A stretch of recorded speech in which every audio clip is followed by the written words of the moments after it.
हम सभी को मीठे बाबा ने लक्ष्य दिया है, बाप समान बनना है।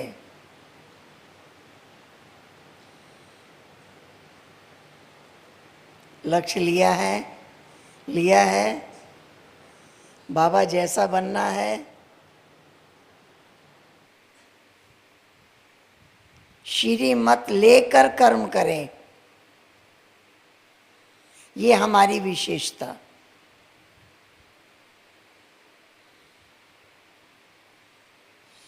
और हम सभी जानते हैं समानता कैसे आएगी? समीपता से समानता। एक जैसे विचार वाले लोग एक दूसरे के नजदीक आ जाते हैं ना। कौन कैसा है ये जानना हो तो ये देखो वो किसका संग कर रहा है।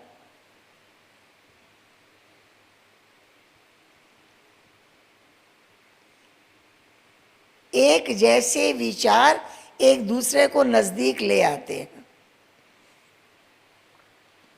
हमें बनना है बाप समान।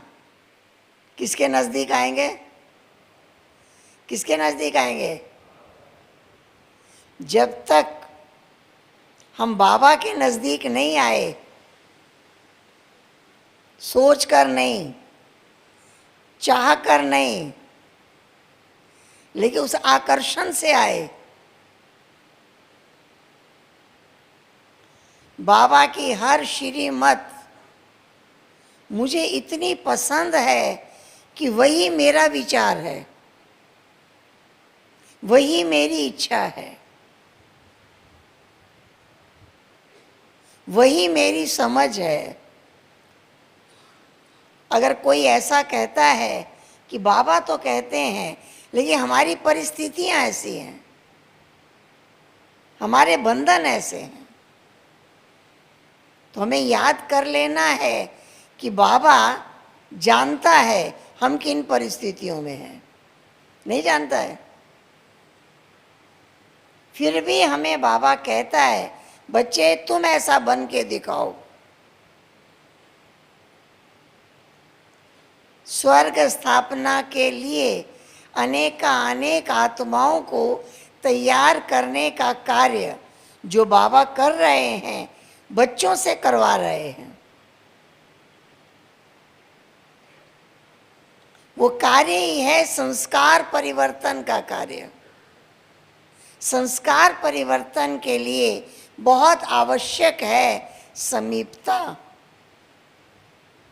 हम बाबा के पास बैठना चाहते हैं, हम बाबा को देखते रहना चाहते हैं, हम बाबा की ही सुनना चाहते हैं, हम उनको ही सुनाना चाहते हैं, औरों को नहीं सुनाते।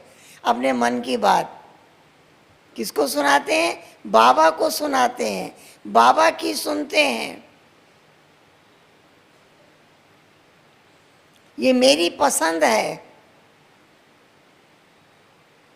इसी को योग कहते हैं। ऐसे बच्चे बार बार समीप आएंगे। समीप वाला सन्मुख आएगा, बार बार सन्मुख आएगा।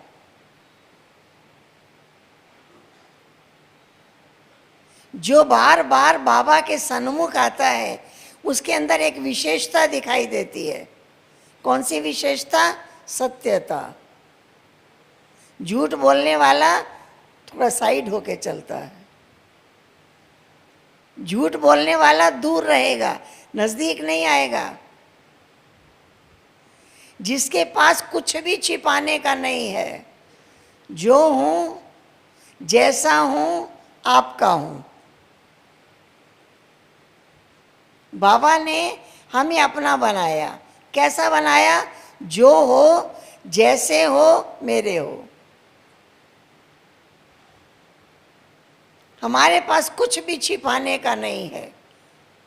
इतनी सत्यता की शक्ति है तो बाबा के नजदीक आ जाएंगे, बार बार सन्मुख रहेंगे, सामने रहेंगे, समीप रहेंगे और हर कार्य में आगे रहेंगे।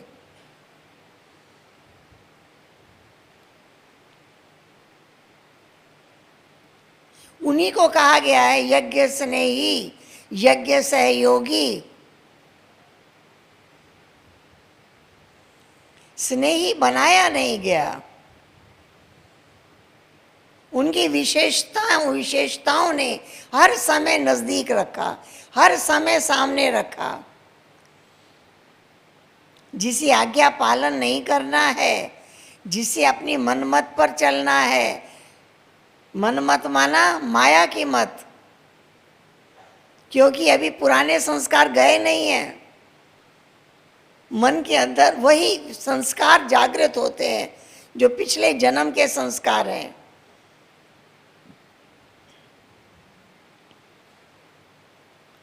तो जो माया की मत पर भी चलते रहना चाहते हैं वो बाबा के समीप नहीं आते हैं, दूर हो जाते हैं। बहुत बड़ी शक्ति है सत्यता की शक्ति, जिसे कहा गया है पवित्रता की शक्ति। सत्यता ही महानता है। हम बाबा के सामने बैठ जाएं किस तरह से, जैसे कोई ड्रामा होने वाला होता है तो मेकअप मास्टर मेकअप करता है ना, जिसको राजा बनाना है राजा का मेकअप करता है, जिसको सन्यासी बनाना है सन्यासी का मेकअप करता है। हम बाबा के सामने बैठ जाएं और बाबा हमारा मेकअप कर रहा है। दृष्टि में, आंखों में रूहानियत भर रहे हैं, बुद्धि में श्रेष्ठ विचार भर रहे हैं, वाणी में वरदान भर रहे हैं, और हमारी सुनने की शक्ति बाबा के ही महावाक्य सुनना चाहती है। इसकी उसकी बातों में कोई इंटरेस्ट नहीं, कोई रुचि नहीं। ये एक बहुत बड़ी विशेषता है। तो ऐसा लगता है हम बाबा के सामने बैठे हैं और बाबा हमारा मेकअप कर रहे हैं। हमें विश्व का मालिक बनाने के लिए ऊंची दृष्टि, दूर दृष्टि, विशाल दृष्टि, विशाल बुद्धि भर रहे हैं हमारे अंदर, क्योंकि हमें तैयार करना है। किसको तैयार करेंगे? जो सन्मुख होगा, जो सामने होगा, जो समीप होगा। समीपता बहुत बड़ी विशेषता है। आज्ञाकारी ही समीप रहेगा, सच बोलने वाला ही समीप रहेगा। समीपता ही महानता है। समीप रहने वाले के अंदर ये महानता का गुण होगा। उसे बाबा की हर बात बहुत बहुत प्रिय होगी। वो प्रभु प्रिय बन जाएगा। वो बच्चा बाबा को बहुत पसंद आएगा। आज है प्रभु प्रिय, स्वयं प्रिय भी होंगे। अपने को भी ठीक लगेगा हम ठीक चल रहे हैं, और फिर हो जाएंगे लोकप्रिय। तो प्रभु प्रिय बच्चों का एक विशेषता है समीपता। हमने अपनी दादियों के अनुभव सुने हैं। एक बार दादी ने अपने अनुभव की बात कही। दादी ने कहा,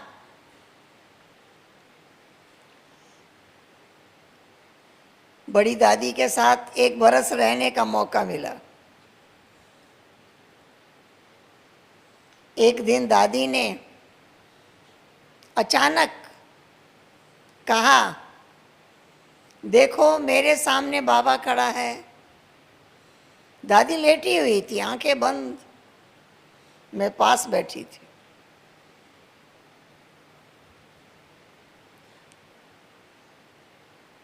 तो दादी ने जब कहा देखो मेरे सामने बाबा खड़ा है, तो मैं भी बाबा को देखने लगी।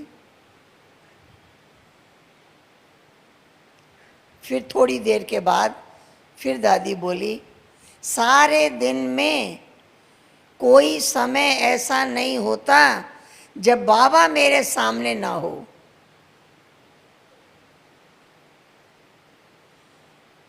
सारे दिन में कोई समय ऐसा नहीं होता जब बाबा मेरे सामने ना हो। उस टाइम मैं बहुत बच्ची थी, बहुत कम उम्र थी मेरी। तो मैंने दादी से पूछा, कौन सा बाबा? दादी को अच्छा नहीं लगा, कहा इकट्ठे हैं ना। यही जवाब दिया, इकट्ठे हैं ना। तो मुझे ऐसा लगा कि इन दोनों को इकट्ठा देखना बहुत आसान है। हम सारा दिन बाबा को देखें, ब्रह्मा बाबा को देखें तो शिव बाबा दिखाई देता रहेगा, नहीं देगा? नहीं देगा दिखाई? बाबा को देखते शिव बाबा याद नहीं आएगा? आएगा ना। इकट्ठे हैं ना। शिव बाबा उस तन में है तो तन शिव बाबा का है। शिव बाबा मालिक हो गया ना उसका।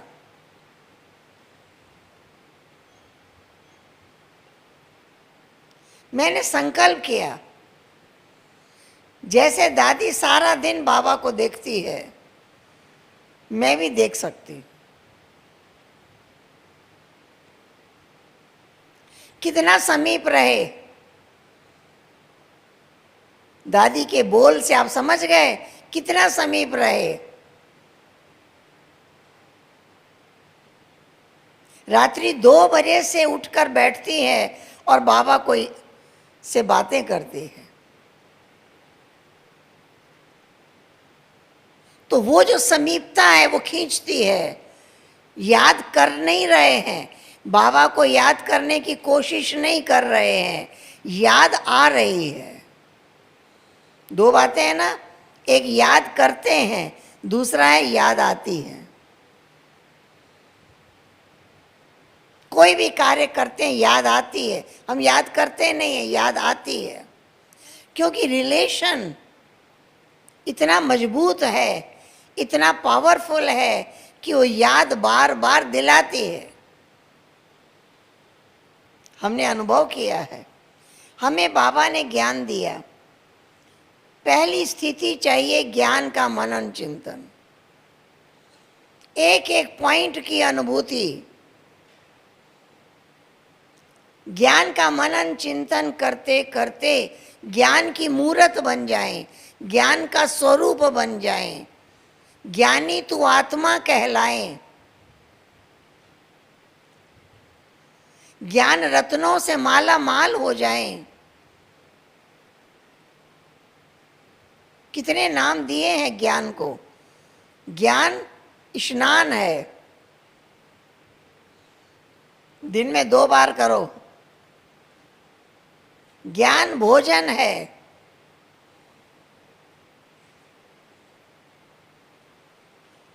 भोजन चबा चबा के किया जाता है। ऐसे ज्ञान का मनन चिंतन करके हमारे अंदर समा जाए। भोजन जो पच जाता है शरीर में ब्लड बन जाता है, उसकी ताकत रहती है। इसी तरह से ज्ञान का मनन चिंतन करके जब हमारे अंदर उसकी पावर आ गई, ज्ञान की पावर आ गई, तो उसका नाम बदल गया। क्या नाम हो गया? गुण। ज्ञानवान गुणवान बन जाता है। ऐसा नहीं हो सकता कि ज्ञानवान है और गुणवान नहीं है। उसको शांति जीवन में नहीं है, उसके जीवन में आनंद नहीं है, उसके जीवन में प्रेम नहीं है, तो ज्ञानवान कैसा? पहली स्टेज है ज्ञान की मूर्त। तो ज्ञान के मनन चिंतन करते ज्ञान की दृष्टि हमारी बन जाती है। ज्ञानवान बोल मुख से निकलते हैं तो हम गुणवान बन जाते हैं। गुणवान बनने में शांति की शक्ति, प्रेम की शक्ति, सुख की शक्ति, आनंद की शक्ति हमारे जीवन, हमारा संस्कार बन जाता है। ये हमारा संस्कार हो गया।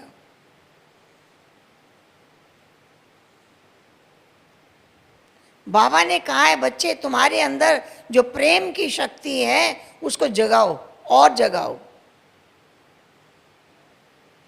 दुनिया में लोगों ने प्रेम किया, एक व्यक्ति ने एक व्यक्ति से प्रेम किया, संसार के प्रेम ने पतित बना दिया, ईश्वर के प्रेम ने पावन बना दिया। प्रेम की शक्ति, अब इसके अनेक नाम हैं।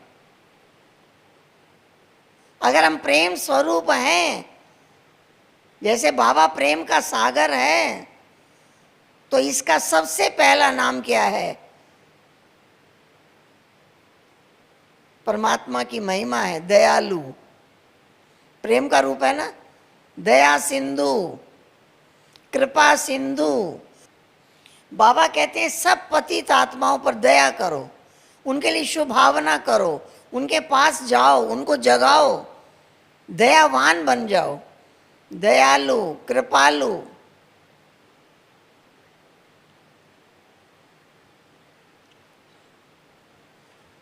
अपने पर भी कृपा करो। कृपा शब्द को अलग अलग करते हैं तो क्या आता है? कर और पा। कर और पा, ये कृपा है। हम श्रेष्ठ कर्म करें और ऊंची प्रारब्ध पाएं, यही अपने ऊपर कृपा है। दया शब्द को उल्टा करो तो याद। याद करना ही, बाबा की याद में रहना ही अपने पर भी दया करना है। दया, कृपा, क्षमावान, सहानुभूति, सहयोग, गिरे को उठाने की भावना, डूबते को बचाने की भावना, हर एक को बाबा तक पहुंचाना है, हर एक आत्मा को बाबा तक पहुंचाने की भावना। ये सब किसके नाम है? प्रेम की शक्ति। जिसके अंदर प्रेम की शक्ति होगी, सेवा में लगी होगी, वो दयालु होगा, कृपालु होगा, उसके अंदर क्षमा शक्ति होगी, सहानुभूति होगी, सहयोग की भावना होगी, बचाने वाला होगा, बाबा से मिलाने वाला होगा। ये इतना बड़ी सेवा का कार्य किया किसने?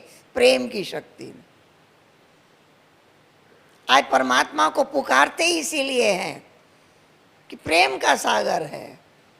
एक आवाज सुनने से हाजिर हो जाता है, दौड़ के आ जाता है, शक्ति भर देता है। तो हमारे अंदर जो ज्ञान है उसका मनन चिंतन करके जब हम प्रैक्टिकल कर्म क्षेत्र पर आते हैं, सेवा की स्टेज पर आते हैं, तो ये ज्ञान और गुण दोनों काम करते हैं। गुणवान बनकर हम ज्ञान सुना रहे हैं, ठीक है? गुणवान माना अनुभवी, ज्ञान की मूर्त बनकर ज्ञान सुना रहे हैं। तो कल तक जो चीजें हमारी जानकारी में थी, ज्ञान था, आज वो गुण का रूप धारण करता है। और गुणों से सेवा करते करते तीसरा क्या है? शक्ति। कल तक शांति का गुण था हमारे में, फिर आ जाती है शांति की शक्ति, फिर आ जाती है प्रेम की शक्ति, फिर आ जाती है सुखी रहने की शक्ति, आनंदमय जीवन जीने की शक्ति। ये एक एक गुण शक्ति बन जाता है। हम इतना संतुष्ट नहीं हो सकते कि हम ज्ञानवान हैं, हमको सारी बातों का ज्ञान है। नहीं, हमने इसको कितना यूज किया है, कितना हम गुणवान बने हैं। अगर ज्ञानवान बच्चा क्रोध करता है, झगड़ा करता है, किसे लड़ता है, कोई कहेगा ये ज्ञानवान है? ज्ञान है उसको, लेकिन उसके व्यवहार में नहीं आया, उसके संस्कारों में नहीं आया।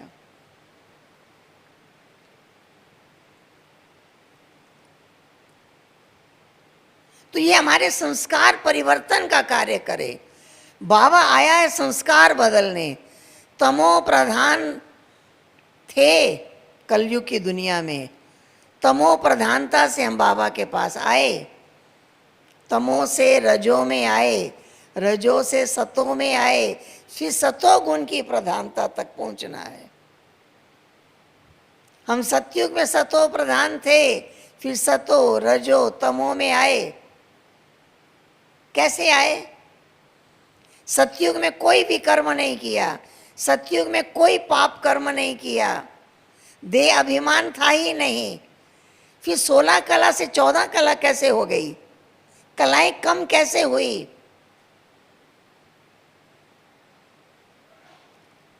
जबकि कोई विकर्म नहीं किया, लेकिन कलाएं घटी कैसे?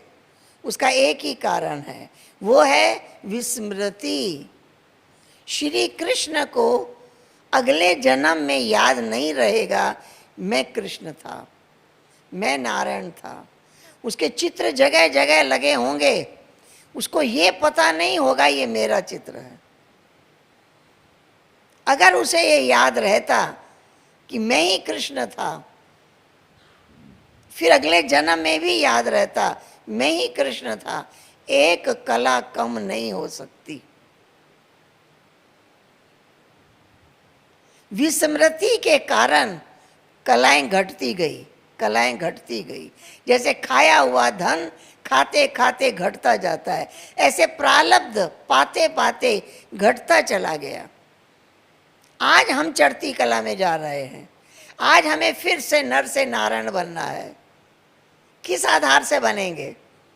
विस्मृति से गिरे तो स्मृति से चढ़ेंगे। हमें याद रहे ये देवताओं का जीवन, ये मेरा ही चित्र है। बाबा कहते थे बच्चे तुम चित्र के सामने खड़े हो जाओ, अपने लक्ष्य के चित्र के सामने। हम देवता थे, हम सर्वगुण संपन्न थे, मैं था ऐसा देवता था, विश्व पर राज्य करने वाला था। जितना ये स्मृति तीव्र होती जाएगी, निरंतर रहेगी, उतना वो संस्कार जागृत हो जाएगा, उतना हमारे अंदर सतोगुण आ जाएगा। सतोगुण का अर्थ ही है सरलता, शीतलता, नम्रता, मधुरता, ये सतोगुण के लक्षण है।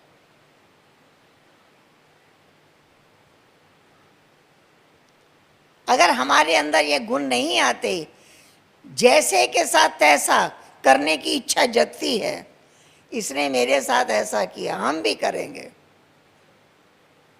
ये तमोगुण का लक्षण है।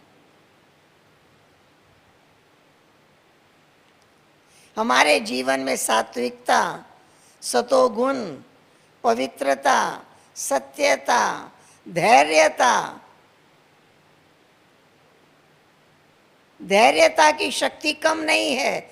धैर्यता माना धीरज, माना धर्म। जिन्होंने धर्म स्थापन किया उनके सामने अनेक बाधाएं आई और वो विचलित नहीं हुए, कारण उनके अंदर धीरज था। उनकी आंखें अपने लक्ष्य पर टिकी थी, उनकी नजरें अपने लक्ष्य से हटी नहीं, अचल अडोल रहे, हमेशा अपने ऊपर नजर रही। हमने एक कहानी सुनी है, एक राजा को ये पता लगा कि बीरबल बहुत बुद्धिमान है। उसने सोचा कि बीरबल की परीक्षा ली जाए कि बीरबल कितना बुद्धिमान है। उसको उसने अपने राज्य में निमंत्रण देकर बुलाया। जब बीरबल वहां पहुंचा तो राजा से मिलने का समय मांगा। तो राजा ने बताया कि सभा में मिलेंगे, दरबार में मिलेंगे। और जब दरबार लगा हुआ था, बीरबल जब दरबार में हाजिर हुआ, उसने क्या देखा? मंच पर 10 राजा बैठे, एक जैसी पोशाक, एक जैसा ताज, एक जैसा हार, किसी में कोई कमी नहीं, ये सब कुछ एक जैसा। बीरबल समझ गया ये मेरी परीक्षा है, मुझे ये पहचानना है कि असली राजा इसी बीच में बैठा है, 10 के बीच में असली राजा बैठा है, यही पहचानना है कि असली राजा कौन है। बीरबल ने एक एक को देखा और फिर असली राजा के सामने जाके प्रणाम किया। तो राजा ने उससे पूछा, तुमने कैसे जाना कि असली राजा कौन है? तो बीरबल ने जवाब दिया, महाराज, एक आप अपनी शान में बैठे थे और बाकी सब एक दूसरे को देख रहे थे।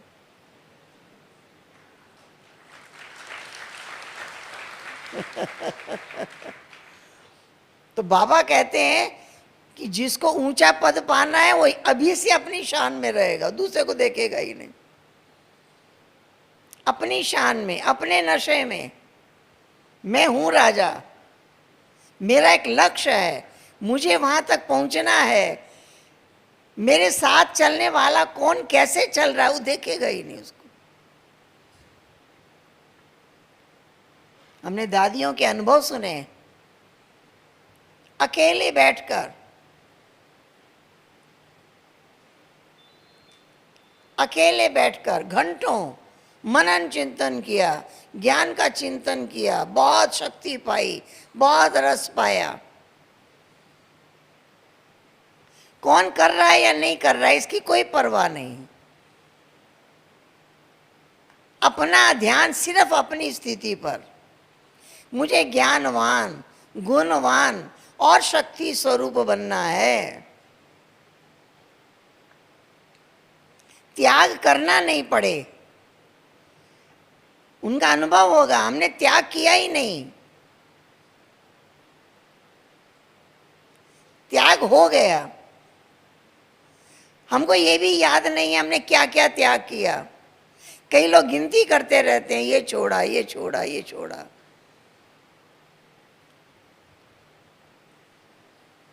जैसे अपने हाथ में कुछ है और दूसरी चीज उठाने लगते हैं तो छूट जाती है, याद करना पड़ता है कहाँ छूट गया, इस चीज को उठाने में ये चीज छूट गई।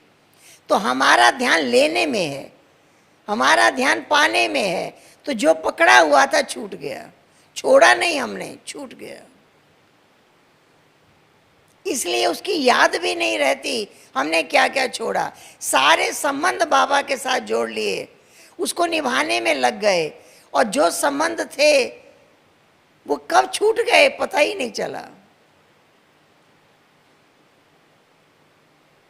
कोई बड़ी मेहनत नहीं की, बाबा ने कितना सरल तरीका बताया है, बच्चे बुद्धि प्राप्ति में लग जाए, अनुभव युक्त बनने में लग जाए, अपने को अनुभवी बनाने में लग जाए, अपनी स्थिति बनाने में लग जाए। तो जो पुराने संस्कार थे छूटते जाएंगे, छोड़ना नहीं पड़ेगा, फिर कहलाएंगे त्यागी, त्याग मूर्त।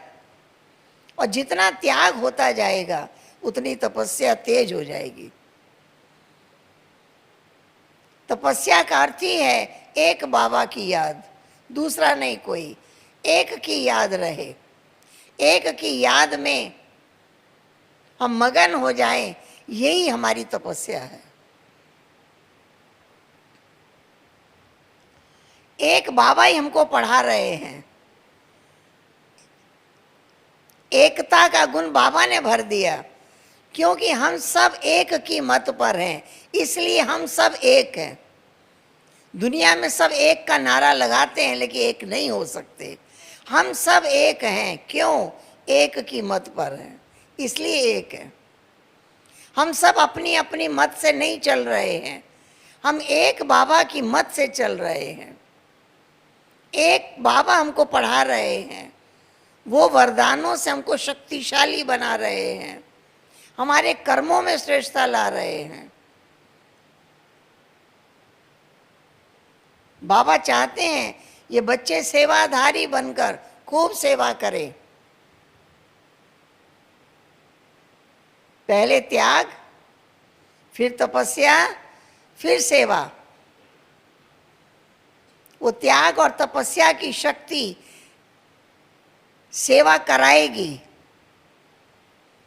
अथक होकर सेवा करे, आत्मिक दृष्टि रहे, किसी के प्रति दैहिक दृष्टि नहीं रहे, कोई दैहिक आकर्षण नहीं रहे। जितना सोल कॉन्शियस बनेंगे उतना हमारी बुद्धि ऊपर जाएगी, बाबा की तरफ जाएगी।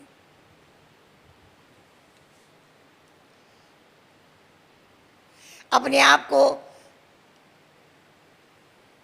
बाबा के साथ हैं ऐसा अनुभव करेंगे।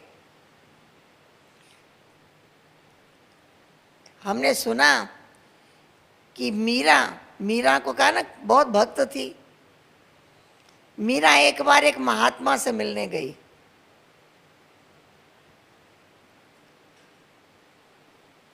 तो महात्मा जी महिलाओं से नहीं मिलते थे, सामने पुरुष बैठते थे, महिलाएं पीछे बैठती थी। तो उन्होंने यही जवाब दिया कि हम नारी से नहीं मिलते।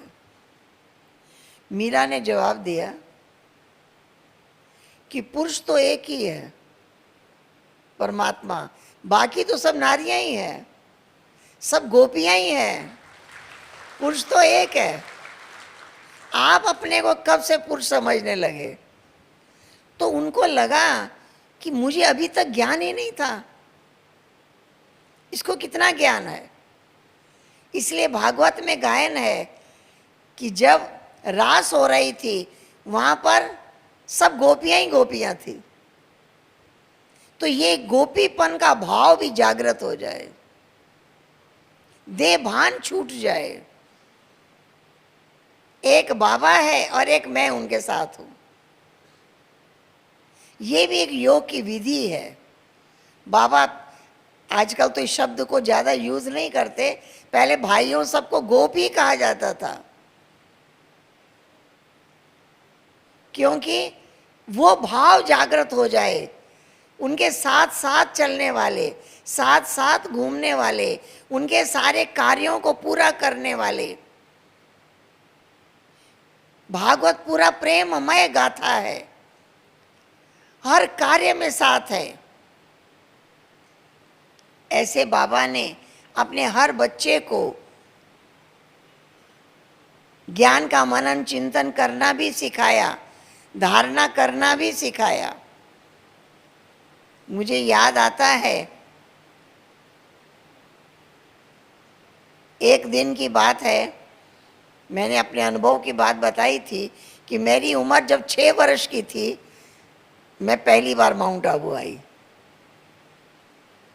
बाबा से मिली। मुझे एक कविता सिखाई थी बाबा के सामने सुनाने के लिए। वो कविता मैं आपको सुनाती हूँ। सुन लो जी, ये सुन लो मेरी छोटी सी कहानी। गुड़ियों का खेल खेलते बचपन था बिताया, उस भोलेपन में जाना ना था अपना पराया। इतने में ब्रह्मा राही इन आंखों में समाया। धीरे से उसने कान में ओम गीत सुनाया। ओम गीत ने मुझको बनाया है दीवानी, मुझको बनाया है दीवानी। मैंने कहा अनजान से, नहीं पहचाना ब्रह्मा बाबा कौन है। मैंने कहा अनजान से, ले चल तू मुझे घर। उसने कहा घर कहाँ मेरा, मैं खुद हूं मुसाफिर। मैंने कहा अब छोड़ के जाओगे तुम किधर। जिधर था वो चल दिया, मैं भी उधर चली। किधर से ले गया? कांटों से भरा रास्ता। जब ले गया तो कैसे ले गया? कांटों से भरा रास्ता और तंग थी गली। एक ही जा सकता था, 2 नहीं चल सकते थे। कांटों से भरा रास्ता और तंग थी गली। जब रास्ता तय हो गया, पीछे पीछे चलती रही। जब रास्ता तय हो गया, दुनिया नई मिली। फिर फूल बनकर खिल उठी ये मेरी जिंदगानी। सुन लो जी, सुन लो मेरी छोटी सी कहानी। मुझे याद है 53 में मैं माउंट आबू कोटा हाउस में आई और बाबा के सामने हमने गीत सुनाया, मम्मा के साथ रास किया और लगभग 2-3 महीने रहे। बहुत प्रभु पालना मिली, बहुत शक्तियाँ मिली, इतनी शक्ति मिली कि हमने ब्रह्मा कुमारी बनने की कोशिश ही नहीं की। उस टाइम से महसूस हुआ मैं ब्रह्मा कुमारी हूँ, जो बाबा कह रहा है यही करना है। एक बार की बात है, बाबा मुरली चला रहे थे, मुरली पूरी हुई, सबसे पहली लाइन में मैं बैठी थी। मुझे बाबा ने देखा और कहा, बच्ची आज जो बाबा ने मुरली चलाई है इसे भाषण की तरह लिखो और बाबा के कमरे में 10 बजे आना।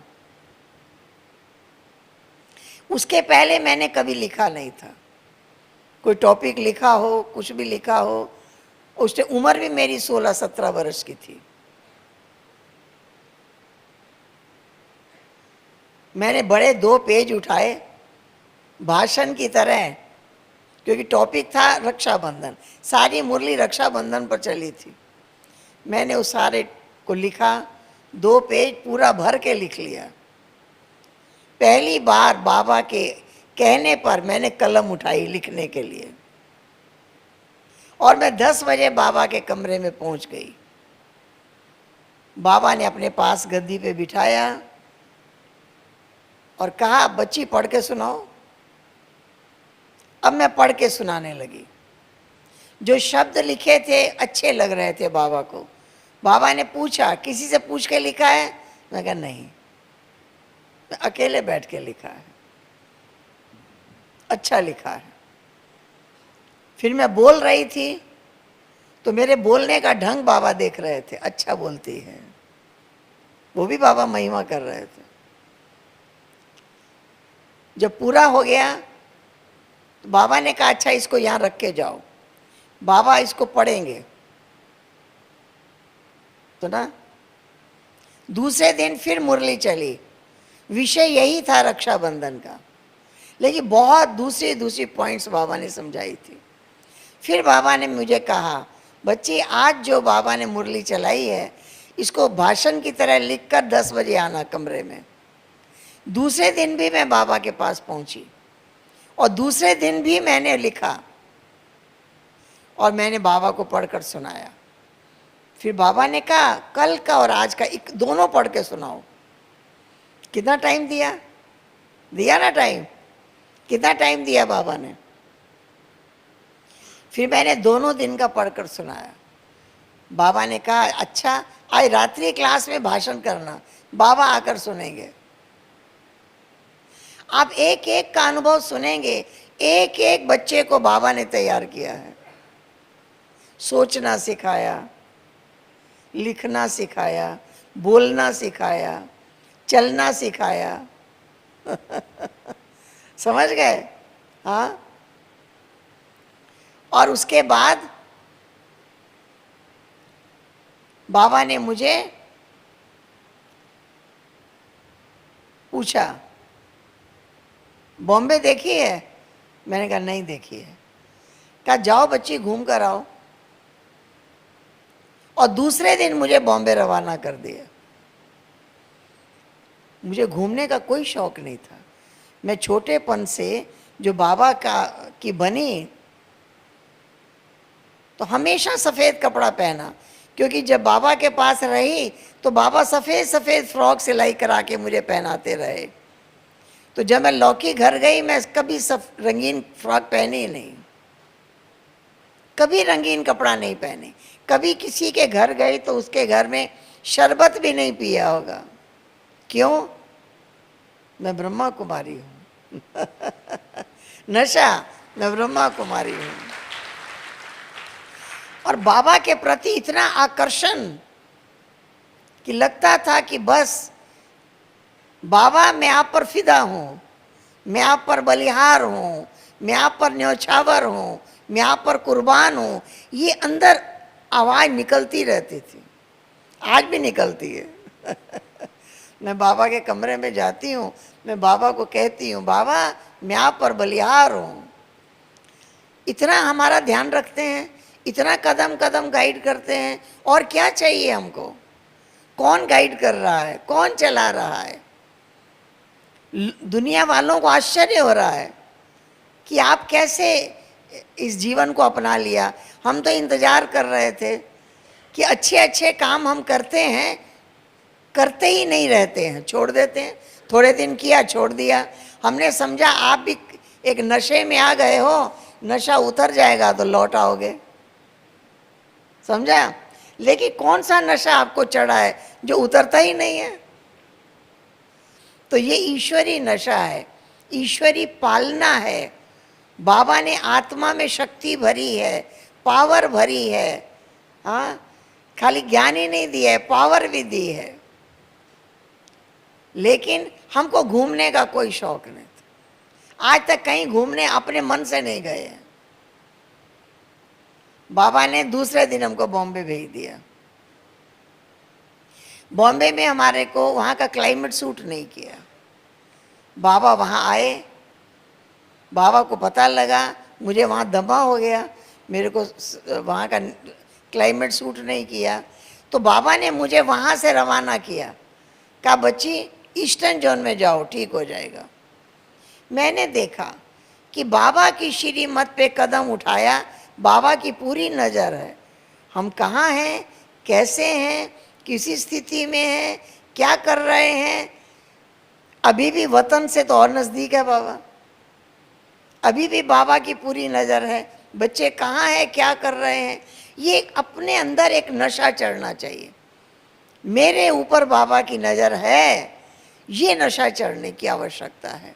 जब मैं ईस्टर्न जोन में गई, ठीक हो गया बिना किसी दवा के, क्योंकि क्लाइमेट का असर था, क्लाइमेट के कारण ऐसा हुआ। तो इस तरह से मीठे बाबा ने, जब मैं आबू में आती थी तो बाबा मुझे कहते थे बच्ची किसी टाइम भी बाबा के कमरे में आना, समझा, कोई रोकेगा नहीं। तो एक दिन दोपहर को मैं बाबा के कमरे में चली गई। कमरे में गई तो मैंने क्या देखा, बहुत शांत वातावरण था, बहुत शांत। बाबा अपनी गद्दी पे बैठे थे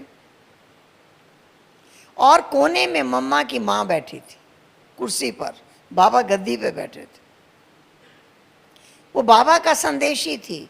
बाबा को कुछ पूछना रहता था तो उनको भेजते थे ध्यान में।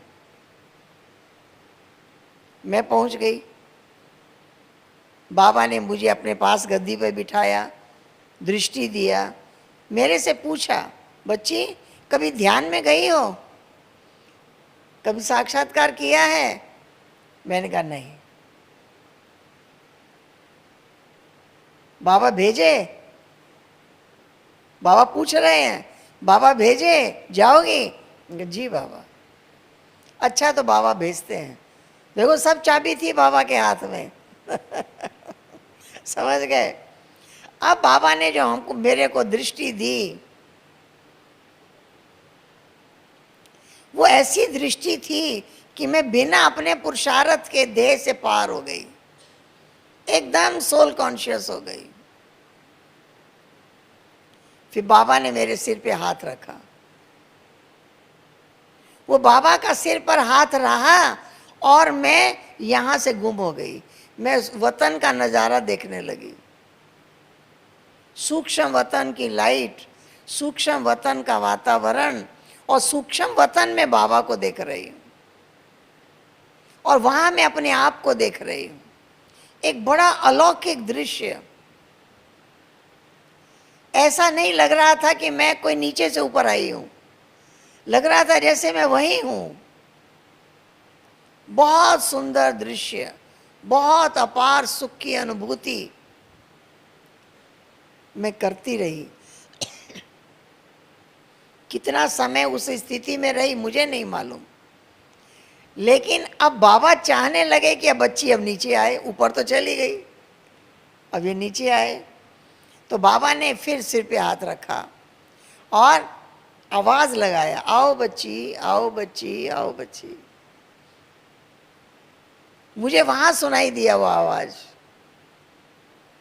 और जब मैं नीचे उतरी, मैंने देखा बाबा का हाथ मेरे सिर पर, और बाबा बड़ी मीठी दृष्टि दे के मुस्कुरा रहे हैं। और बाबा ने कहा, बच्ची ऐसे ही नशे में जाती रहोगी, ऐसा वरदान दे दिया। तो मैंने देखा सुप्रीम टीचर बनकर लिखना सिखाया, बोलना सिखाया, सतगुरु रूप से सूक्ष्म वतन की सैर करना सिखाया, परम धाम की सैर करना सिखाया। कहा बच्ची वतन में जब चाहो तब पहुंच जाओगी। तो बाबा ने एक एक बच्चे को सारी शक्तियां दी हैं। आज तक हम समझते हैं 11-12 वर्ष की उम्र से सेंटर पर रहने लगे, ऐसी मीठी पालना मिली। हमारी चंद्रमणि दादी 4-4 घंटे योग में बिठाती थी, और योग में 4 घंटे के बाद हम ऐसे उठ के नहीं जा सकते थे। वो हमसे पूछती थी, क्या पाया, सुनाओ, सुना के जाओ, क्या पाया, योग में बैठी क्या पाया, सुनाओ। शुरू में जब दीदी ने पूछा तो हमने उनको यही कहा कि अभी तो योग लगाना शुरू किया है, धीरे धीरे प्राप्ति होगी। तो उन्होंने कहा नहीं, धीरे धीरे नहीं होगी, लेना सीखो। सुन रहे हैं सभी, लेना सीखो। आप प्यार के सागर के सामने बैठे हो और धीरे धीरे मिलेगा। लाइट में बैठे हो, धीरे धीरे रोशनी मिलेगी। हाँ, सुख के सागर के सामने बैठे हैं, धीरे धीरे सुख मिलेगा। मिल रहा है, लेना सीखो, अनुभव करो, महसूस करो। ये भी सिखाया। जब बाबा की याद में बैठते, बहुत प्राप्तियों का अनुभव करना शुरू किया। लगता था बरस रहा है हमारे ऊपर, बाबा का हर शक्तियों की बरसात हो रही है। मेरे अंदर बाबा सारी शक्तियां भर रहे हैं। बहुत उसका अनुभूति।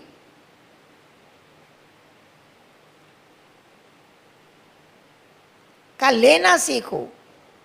योग में तो बैठे बाबा को याद तो कर रहे हैं, लेकिन वो कितनी प्राप्तियां हो रही हैं उसको भी महसूस करो, अनुभव करो।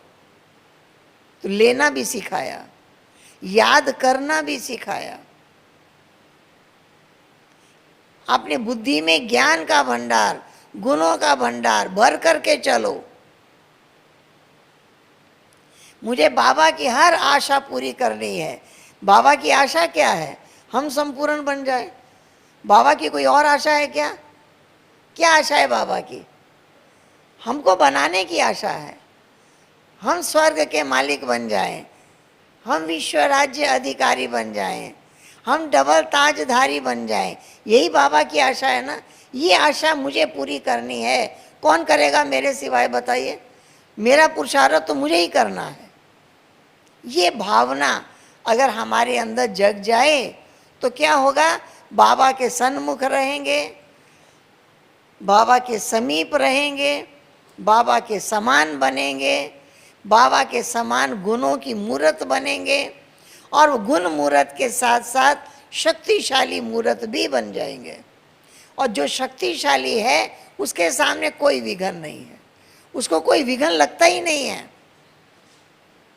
हर परिस्थिति, बाबा ने कहा है बच्चे तुम परिस्थिति नहीं है, परीक्षा है। तुम पढ़ रहे हो तो परीक्षा होगी, पढ़ रहे हो तो परीक्षा होगी। परीक्षा कहाँ होगी? जो पढ़ाई करते हैं उसमें स्थान का पता बताते हैं, इस कॉलेज में परीक्षा होगी, इतने बजे से इतने बजे तक होगी, ठीक है, होता है ना। और यहाँ हम 1 घंटा पढ़ते हैं सुबह, ठीक है, और परीक्षा पूरा हमारा कर्म क्षेत्र इतना बड़ा परीक्षा का स्थान है। कब परीक्षा होगी, कहाँ होगी, कोई अनाउंस नहीं होगा। कौन एग्जामिनर होगा, कौन हमारी परीक्षा लेगा, ये भी पता नहीं है। लेकिन सर्टिफिकेट हमको मिलेगा। लोग देते हैं ना सर्टिफिकेट, ये पहले से बदल गया है। पहले से इसका संस्कार बदल गया है, ये सर्टिफिकेट है।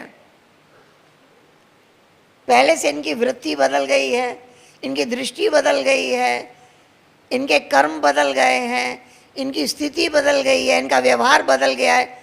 ये सर्टिफिकेट है। वो लिखा सर्टिफिकेट नहीं मिलता, लेकिन हर एक के मुख से सर्टिफिकेट मिल रहा है।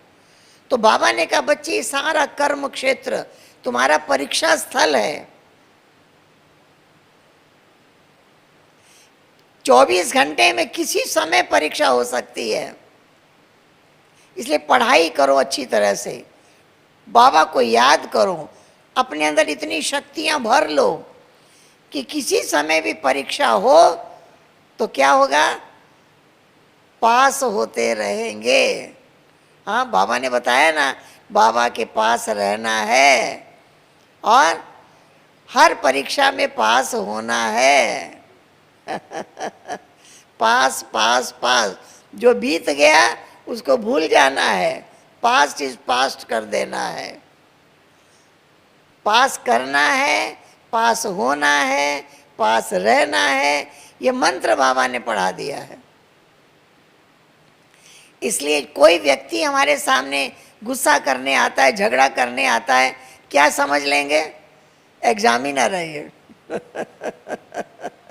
ये एग्जामिनर है, मेरा एग्जाम हो रहा है कि मेरे अंदर कितनी शांति की शक्ति आई, कितनी प्रेम की शक्ति आई, कितनी सुख की शक्ति आई, और मैं इसके साथ कैसा व्यवहार कर सकता हूँ।